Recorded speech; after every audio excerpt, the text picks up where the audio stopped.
Imagínese por un instante que se encuentra de pie, solo y en silencio, frente a los imponentes muros de piedra caliza de la fortaleza de San Carlos de la Cabaña, esa gigantesca cicatriz colonial que vigila la entrada de la bahía de La Habana como una bestia dormida.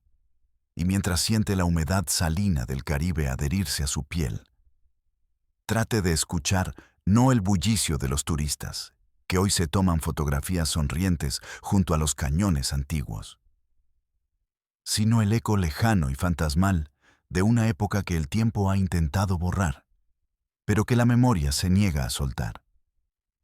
Cierre los ojos y transpórtese a las madrugadas gélidas de enero de 1959, cuando esa misma brisa que hoy refresca a los visitantes traía consigo el olor inconfundible y metálico de la sangre fresca mezclada con el humo acre de la pólvora quemada.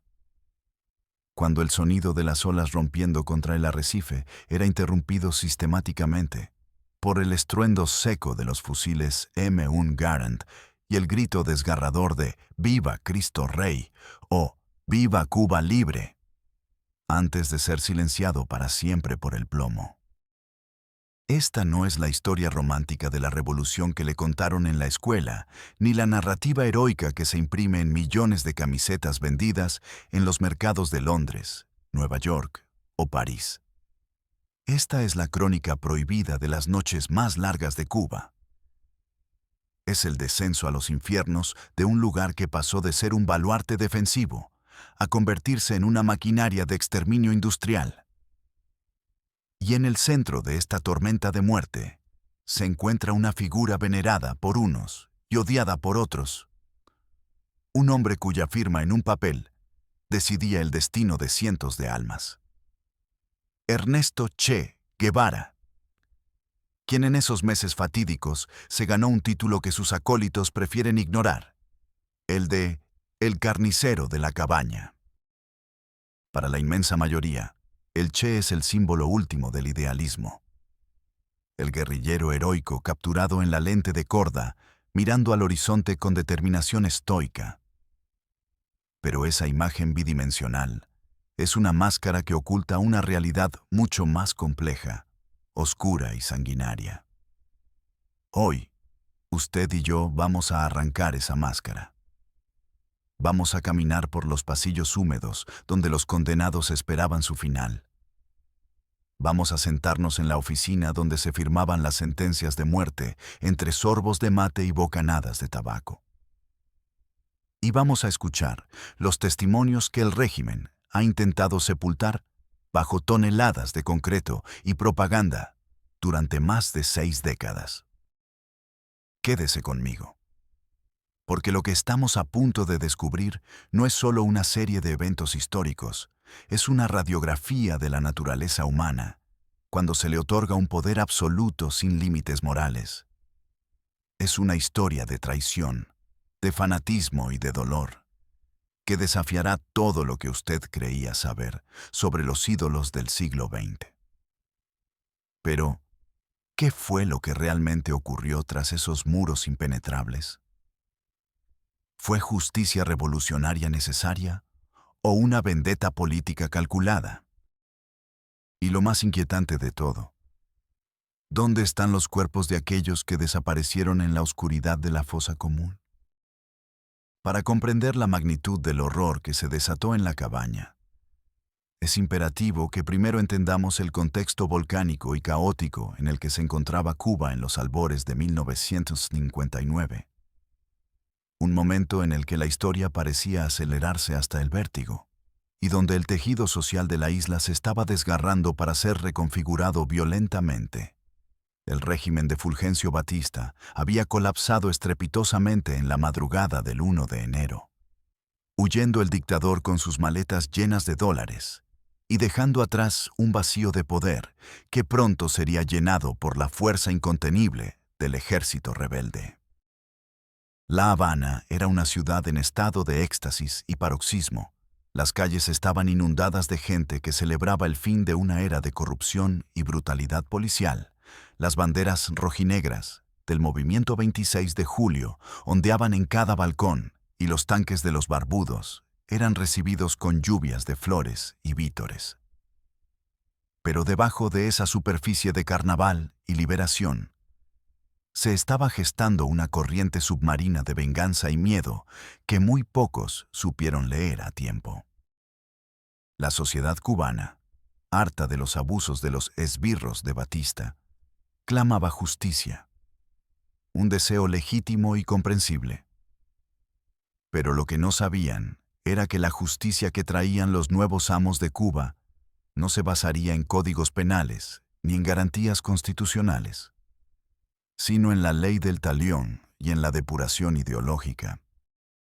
En medio de este torbellino, Ernesto Guevara, el médico argentino asmático que se había convertido en comandante, recibió una orden directa y estratégica de Fidel Castro: ocupar la fortaleza de San Carlos de la Cabaña. Esta asignación no fue casualidad ni un premio menor, pues la Cabaña, con sus murallas del siglo XVIII dominando la bahía, era la llave militar de la capital. Quien controlaba la fortaleza controlaba La Habana, y Fidel sabía que necesitaba allí a su hombre más implacable, al más dogmático, a alguien a quien no le temblara la mano a la hora de hacer lo que fuera necesario para asegurar la supervivencia de la naciente revolución. Guevara llegó a la fortaleza no como un administrador, sino como un conquistador con una misión de limpieza social, estableciendo su cuartel general en una antigua comandancia desde donde tendría una vista privilegiada de todo el recinto, y transformando el lugar en una prisión de máxima seguridad, donde se hacinarían miles de detenidos en condiciones infrahumanas. La atmósfera dentro de la cabaña cambió drásticamente en cuestión de días. Lo que antes eran barracas militares se convirtieron en mazmorras superpobladas, donde el aire era irrespirable, cargado del olor a sudor, orina, miedo y desesperanza. Celdas diseñadas para albergar a 10 o 20 hombres, ahora contenían a 100, obligados a dormir por turnos en el suelo frío y húmedo, compartiendo el espacio con ratas y cucarachas, mientras afuera, en los patios, se comenzaba a montar el escenario para el gran teatro de la muerte. No solo se encarceló a los criminales de guerra batistianos más notorios, aquellos que tenían las manos manchadas de sangre y que quizás merecían un juicio severo, sino que la red de arrastre fue mucho más amplia e indiscriminada, atrapando a simples policías de tránsito, burócratas de bajo nivel, periodistas críticos, empresarios y cualquier persona que hubiera tenido la mala fortuna de ser señalada por un vecino envidioso o un informante oportunista. Los infames chivatos, que proliferaron como hongos venenosos en la nueva sociedad. Aquí es donde entra en juego la figura siniestra de los tribunales revolucionarios. Una parodia de justicia que ha sido descrita por historiadores y testigos presenciales como un espectáculo macabro diseñado no para descubrir la verdad, sino para ratificar sentencias que ya habían sido dictadas de antemano por la cúpula del poder. Estos tribunales, presididos a menudo por guerrilleros analfabetos o con escasa instrucción, operaban bajo la premisa de la convicción moral, lo que significaba que no hacían falta pruebas periciales, ni testigos de la defensa, ni argumentos legales sólidos para condenar a un hombre al paredón. Bastaba con que el tribunal sintiera que el acusado era culpable. Los juicios eran sumarios. Duraban a veces 10 o 15 minutos, tiempo insuficiente para que un abogado defensor, que en muchos casos era designado por el propio tribunal y actuaba más como un segundo fiscal, pudiera articular palabra alguna en favor de su cliente. El público, enardecido y manipulado, asistía a estas sesiones como si fueran un circo romano, gritando «¡Paredón! ¡Paredón!» ante cada acusado, creando una presión ambiental insoportable que convertía todo el proceso en un linchamiento legalizado. Pero el verdadero motor de esta maquinaria, el cerebro frío que supervisaba cada engranaje, era el Che Guevara, quien asumió su rol de fiscal supremo, con una eficiencia aterradora y una desconexión emocional que helaba la sangre incluso de sus propios subordinados. Instalado en su oficina, Guevara revisaba las apelaciones que llegaban a su escritorio.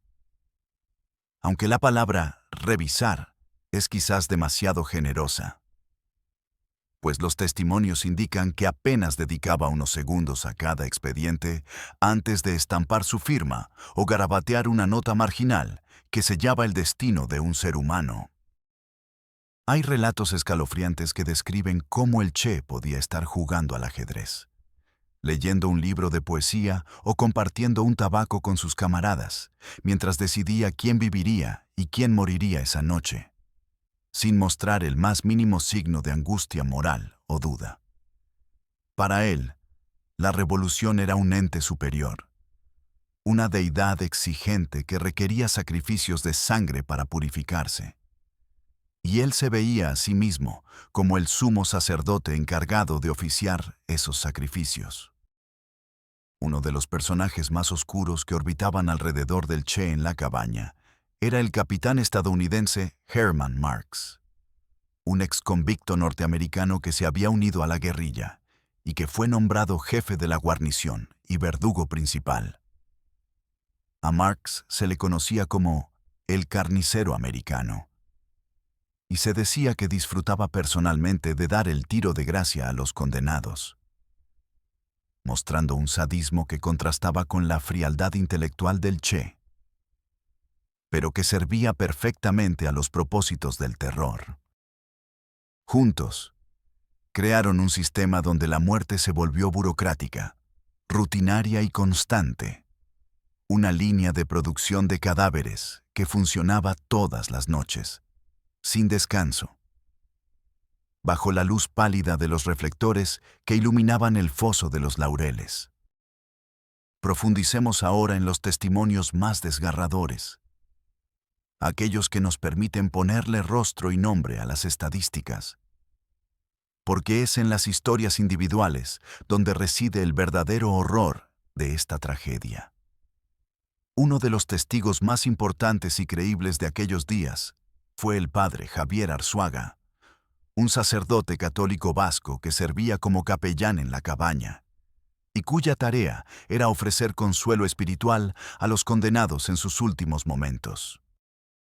Arzuaga, en sus memorias escritas años después desde el exilio, pintó un retrato del Che que dista mucho de la iconografía habitual. Describió a un hombre seco, cortante, que le dijo en una ocasión: «No quiero que me despojes de mi odio, porque sin odio no se puede vencer a un enemigo brutal». Una frase que resume la filosofía bélica que Guevara aplicaba no en el campo de batalla, sino contra prisioneros atados e indefensos. El sacerdote relató noches interminables en las que tuvo que acompañar a docenas de hombres al paredón. Hombres que se deshacían en llanto pensando en sus hijos, otros que caminaban con una dignidad estoica, y otros que en un ataque de pánico tenían que ser arrastrados por los guardias hasta el poste de ejecución. Arzuaga recordaba con especial dolor el caso de un joven de apenas 16 o 17 años, un muchacho llamado Ariel Lima, que según algunos relatos tenía un retraso mental leve y no comprendía del todo por qué estaba allí, acusado de colaborar con la policía anterior simplemente por haber hecho mandados, y cuya madre se postró ante los pies del Che suplicando clemencia, solo para ser rechazada con frialdad bajo el argumento de que la revolución no podía permitirse debilidades ni excepciones. Imagínese la escena. El sacerdote tratando de consolar a un niño que llora llamando a su mamá, mientras los soldados cargan sus armas a pocos metros de distancia. El olor a humedad del foso, las sombras alargadas por los focos y finalmente el estruendo. el silencio repentino y el cuerpo pequeño desplomándose sobre el aserrín empapado de sangre de otros que murieron antes que él.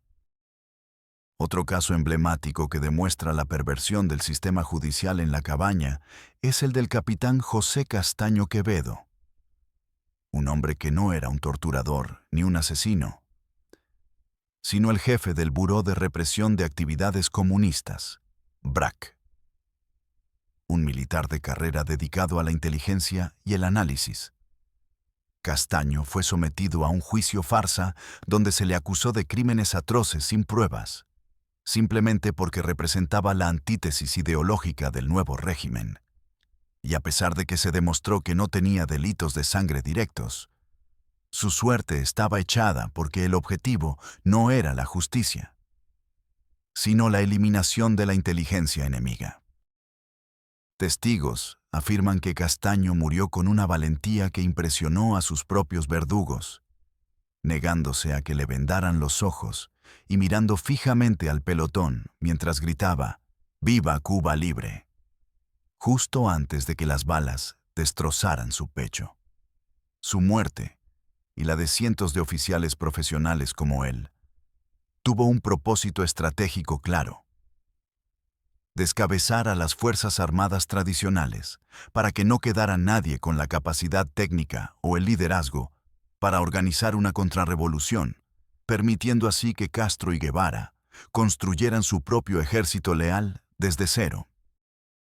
Y no podemos olvidar el sufrimiento de las familias, las esposas, madres e hijas que se agolpaban cada noche a las puertas de la fortaleza, formando una multitud angustiada que esperaba noticias, tratando de entregar paquetes con comida o ropa limpia, y que muchas veces se enteraban de la muerte de sus seres queridos, no por un comunicado oficial, sino por la lista de nombres pegada en una pared a la mañana siguiente, o, peor aún, por el paso de los camiones que salían de madrugada cargados de cadáveres rumbo al cementerio de Colón.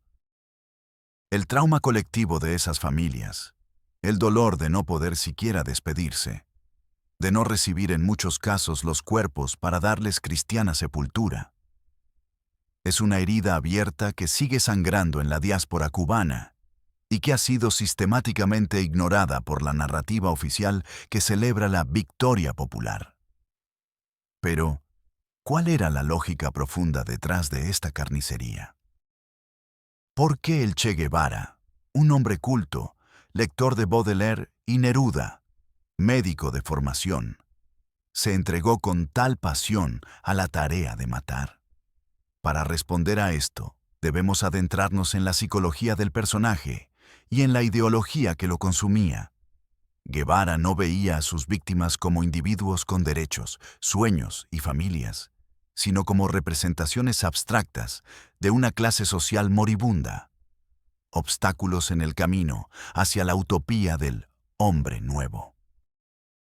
En sus escritos y discursos, el Che hablaba de la violencia como una partera de la historia, una herramienta necesaria y purificadora.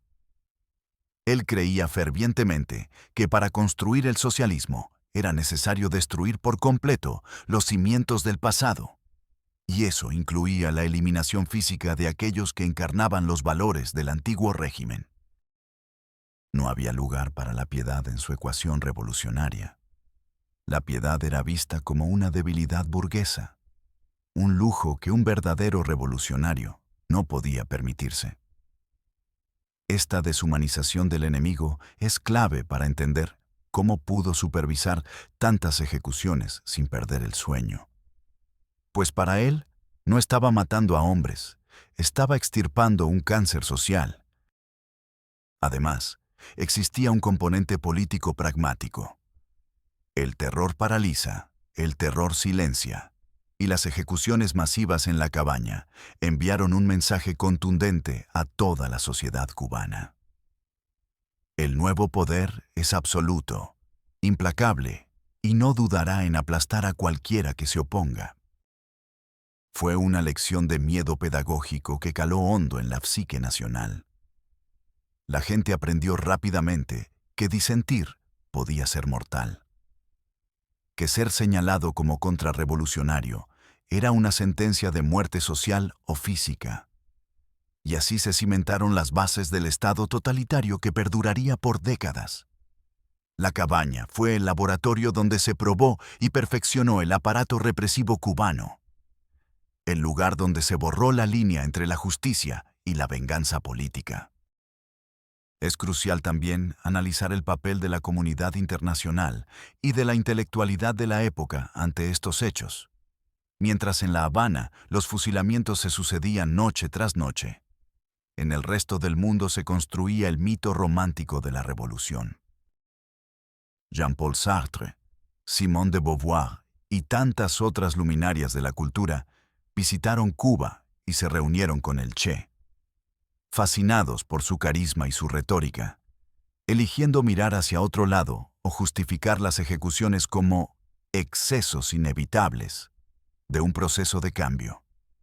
Esta complicidad intelectual, este silencio cómplice de quienes debieron haber alzado la voz en defensa de los derechos humanos, permitió que la leyenda del Che creciera inmaculada mientras la realidad de sus víctimas se hundía en el olvido.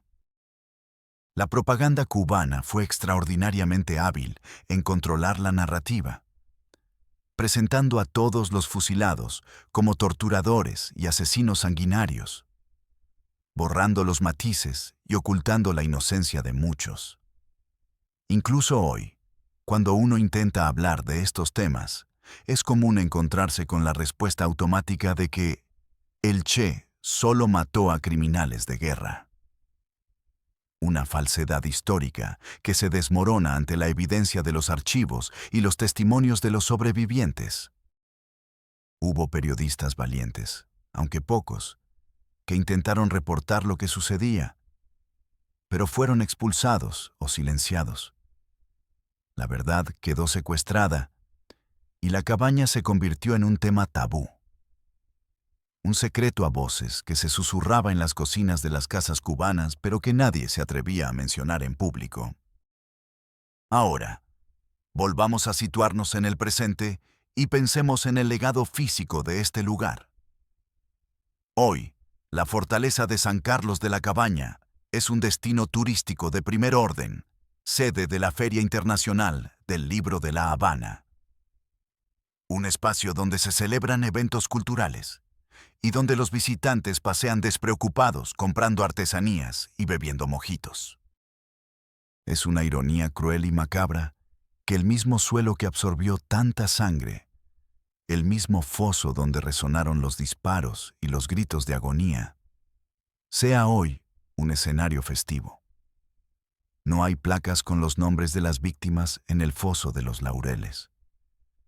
No hay un monumento que recuerde el dolor de aquellas familias, solo el muro picado por las balas que, si uno observa con atención, todavía conserva las cicatrices de la violencia, aunque muchos de los impactos han sido tapados o disimulados con el paso de los años. Caminar por la Cabaña conociendo su historia es una experiencia sobrecogedora. Es sentir la presencia de los fantasmas en cada esquina. Es ver en la oficina del Che, hoy convertida en museo, no el santuario de un héroe, sino el despacho de un burócrata de la muerte.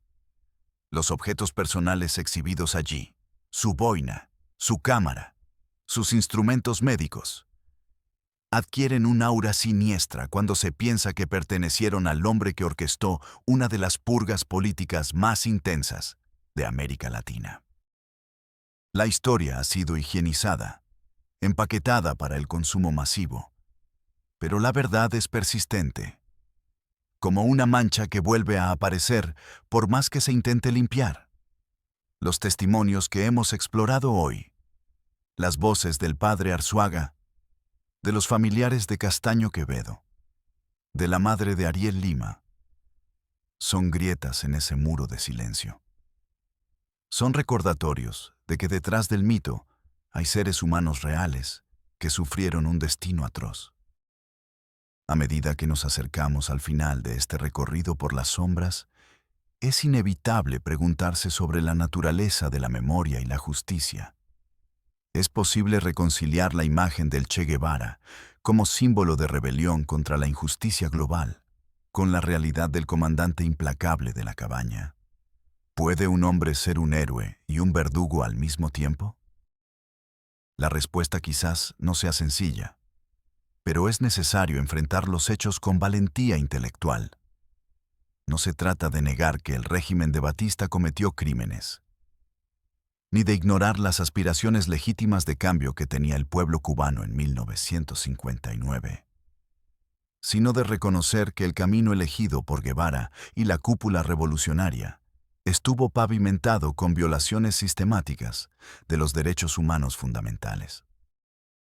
El fin no justifica los medios, cuando los medios implican la anulación de la dignidad humana y la ejecución sumaria de disidentes. Esa es la lección más dolorosa de la cabaña. Una lección que resuena en nuestro presente cada vez que vemos cómo se utiliza la ideología para justificar la violencia. La figura del Che ha quedado congelada en el tiempo, joven y desafiante. Pero las víctimas de la cabaña no tuvieron el privilegio de envejecer, de ver crecer a sus hijos, de contar su propia historia. Sus vidas fueron truncadas en nombre de una idea, y su memoria ha sido exiliada de la historia oficial. Al rescatar estos relatos, al atrevernos a mirar lo que el régimen teme que veamos, estamos realizando un acto de justicia histórica tardía. Estamos devolviéndole la humanidad a quienes fueron reducidos a simples enemigos de clase. Quiero dejarle con una última reflexión inquietante. Se estima que durante los primeros meses de 1959, bajo el mando directo del Che, fueron ejecutadas cientos de personas en la cabaña. Algunos historiadores hablan de 500, otros de más de 1000. Las cifras exactas quizás nunca se sepan porque muchos registros desaparecieron. Pero más allá de los números, lo que importa es la sistematización del odio. El padre Arzuaga contó que en su última conversación con el Che, antes de abandonar Cuba traumatizado por lo que había vivido, le preguntó si algún día cesarían los fusilamientos. A lo que Guevara supuestamente respondió con una evasiva sobre la necesidad histórica, dejando claro que la vida individual no tenía peso frente a la marcha de la revolución. Esa frialdad, esa capacidad de desconectar la empatía en pos de un objetivo político, es lo que convierte a la cabaña en un capítulo tan oscuro y fascinante de nuestra historia contemporánea. Y ahora que usted conoce los detalles, ahora que ha escuchado el eco de los disparos y el llanto de las madres, la responsabilidad de recordar recae también sobre usted. La historia no es solo lo que está escrito en los libros. Es lo que elegimos no olvidar. ¿Qué piensa usted después de conocer esta cara oculta de la historia? ¿Cree que la figura del Che Guevara debería ser reevaluada a la luz de estos testimonios? ¿O considera que sus acciones estaban justificadas por el contexto de la época? Es una pregunta difícil, incómoda, pero absolutamente necesaria. Déjame tu opinión más sincera en los comentarios, porque el debate respetuoso y profundo es la única manera de entender nuestro pasado. ¿Conocías la historia del padre Arzuaga o el caso de Ariel Lima? ¿Hay otros aspectos de la Revolución cubana que te gustaría que investiguemos con este nivel de detalle y sin censura? Tu participación es el motor de este canal. Si este viaje a través de los secretos de la cabaña te ha impactado, si crees que la verdad histórica merece ser contada completa y sin filtros, te invito a que te suscribas, actives la campanita para no perderte nuestros próximos documentales, le des un like a este video para que llegue a más personas y lo compartas con todos tus contactos. Juntos podemos arrojar luz sobre las sombras del pasado. Gracias por acompañarme hasta el final de este relato. Y recuerda, la historia siempre tiene dos caras. Y nosotros estamos aquí para mostrarlas todas. Hasta la próxima.